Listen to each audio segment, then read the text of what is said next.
আসসালামু আলাইকুম। আমি ডক্টর হাসনা হোসেন আঁখি, ইনফার্টিলিটি স্পেশালিস্ট ও গাইনোকোলজিস্ট। নিয়মিত চেম্বার করছি heartbeat fertility clinic, Dhanmondi, green রোডে। পলিসিস্টিক ওভারিয়ান সিনড্রোম নিয়ে আমাদের কাছে অনেক পেশেন্ট আসে এবং এদেরকে চিকিৎসা পদ্ধতি নিয়ে আমাদের কাছে কোশ্চেন আসে এবং কিছু সাপ্লিমেন্ট আমরা পলিসিস্টিক ওভারিয়ান সিনড্রোম রিকভারির জন্য ইউজ করে থাকি বা রিভার্স করার জন্য ইউজ করে থাকি।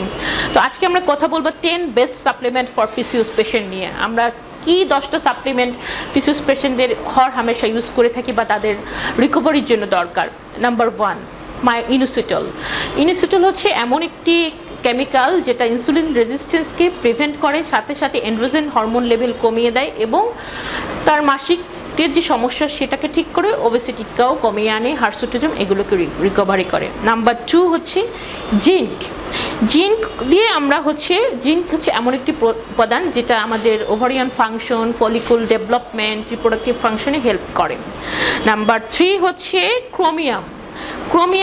ক্রোমিয়ামের মাধ্যমে আমাদের রিপ্রোডাক্টিভ ফাংশন, মেনস্ট্রুয়েশন এগুলো আমাদের হেল্প হয়।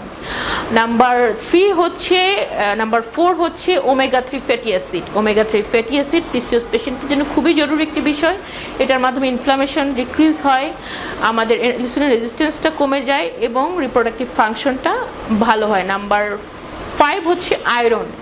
এইসব পিসিওএস পেশেন্টদের দেখা যায় আয়রন ডেফিসিয়েন্সি অনেক বেশি থাকে, কারণ তাদের ইরেগুলার মিনিস্ট্রেশন হয়, ওভার মিনিস্ট্রেশন হয় এবং আয়রন দেওয়ার ফলশ্রুতিতে তাদের একটা ফিল অফ ওয়েলবিং আসে এবং তারা খুব ভালো ফিল করে এবং সাথে সাথে তাদের হরমোনাল ফাংশনটাও ঠিকঠাক হয়ে যায়। এছাড়াও কিছু হার্বস আমরা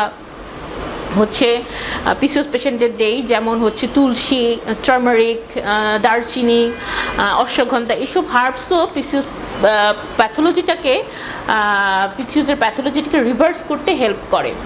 তো সাপ্লিমেন্টের সাথে সাথে এইসব জাতীয় খাবার যেসব ফুডে আছে সেগুলোকে আমরা উৎসাহিত করে থাকি, যেমন আয়রন রিচ ডায়েট আমরা সবাই জানি, ব্যানানা, আপেল, আনার, দেন গ্রিন লিফি ভেজিটেবলসে পাওয়া যায়। জিঙ্ক, ক্রোমিয়াম, নাটস, দেন ব্রোকলি এগুলাতে বেশি পাওয়া যায় এবং ওমেগা 3 ফ্যাটি অ্যাসিড সামুদ্রিক মাছে পাওয়া যায়।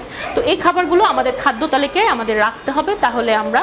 এবং আরেকটা গুরুত্বপূর্ণ উপাদান পিসিওএস পেশেন্টের থাকে, সেটা হচ্ছে vitamin D deficiency. Vitamin D deficiency সাধারণত কোনো খাবারে পাওয়া যায় না, এটা সূর্যের আলো থেকে আমাদের নিতে হয় অথবা এক্সটার্নাল সাপ্লিমেন্ট আমরা দেখা যায়। এবং এই ভিটামিন ডি ডেফিসিয়েন্সি শুধু পিসিওএসের প্যাথোলজিতে যে কাজ করে তা না, আমাদের ইনফার্টিলিটিতেও ভিটামিন ডি ডেফিসিয়েন্সির একটি বড় ভূমিকা আছে। তো এই 10টি সাপ্লিমেন্ট আমাদের পিসিওএস পেশেন্টদের অবশ্যই নিতে হবে, যাতে করে পিসিওএসের কমপ্লেক্স ডিজিজটা অনেক সহজ হয় এবং রিকভারি হয়। সবাই ভালো থাকবেন, নিরাপদে থাকবেন, আমাদের সাথেই থাকবেন।